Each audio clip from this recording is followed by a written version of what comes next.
Let's quickly move on to the newspapers to see what's making headlines there. Starting with the Star this morning, Leanne. A new NDPP boss, a strategic move or a political cover-up is what they're asking. Controversy as Motibi appointed without the public interview process. Also, families speak as 14 South Africans detained in Thailand face deportation. SABC warns the public about fake TV license inspectors in home robbery scam. And yeah, I shared that. Apparently some well-dressed guys rocking up at people's homes pretending to be inspectors, asking people for their TV license, and that's how they gain entry to your home. But also Bruce turns focus to World Cup despite criticism, and MEC says 97% of learners placed are South African. Those are some of the stories they deal with. All right, moving on to the Herald now, the front page. SIU sheds light on Bay tender irregularities, and this is a story where they focus on more than 10 Nelson Mandela Bay municipal officials are facing possible criminal charges after the SIU found that the procurement of LED street lights was irregular and should be set aside. So they go into big, details onto that story. And then animal welfare bodies under extreme pressure, and a photograph of somebody from the SPCA and hugging the little dogs over there. Deirdre Swift says the situation is a crisis. This is the Uitenhage SPCA chair, and basically saying that the biggest animal pound facing an uncertain future as his contract with the municipality remains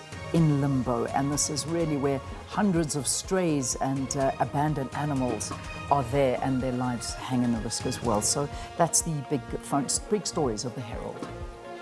And then the Cape Argus Millview development sparks outrage. Plan going ahead despite opposition. Hard fight there. A picture of firefighters who are battling that fire in Mossel Bay. Also, parents feel the pinch on back-to-school costs. And at the bottom, matrics can access results in newspapers amid a legal dispute. And we know those matric results being released on Monday.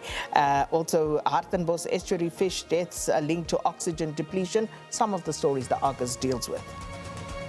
All right, on to the next one. That's, of course, The Witness. And experts challenge Pietermaritzburg's most dangerous city in the world label. Look at that one. So it basically says, according to a recent global study, South Africa is the world's most generous city, most generous country. Oh, sorry, wait, let me get onto the bad news story first, if you don't mind. Pietermaritzburg has been thrust into the global spotlight after a crowdsourced survey ranked it the most dangerous city in the world. That's Pietermaritzburg. So local experts, however, say the finding paints a misleading picture of a city that is far safer than the figures suggest. So that's their big story. But then the other story, so the good and the bad news, according to a recent global study, South Africa is the world's most generous country. And the study conducted a digital financial services provider, Remitly, analyzed generosity across the globe using a certain scale to identify them. And South Africa scored 51.57 out of 60, followed by the Philippines and then the United States. So, all right, good on us, South Africa, for that good news story. And then just another one there. It's a photograph like lambs to the slaughter, man carrying a lamb as residents flee Aleppo's Ashrafia neighborhood yesterday. Civilians started fleeing Kurdish neighborhoods of Aleppo after the Syrian army declared them closed military zones amid ongoing fighting with Kurdish-led forces in the northern city. Officer fighting for his life after alleged hit and run at Merivale roadblock. And I don't. AI wedding vows fail or fall foul of Dutch law. I'll leave that one there.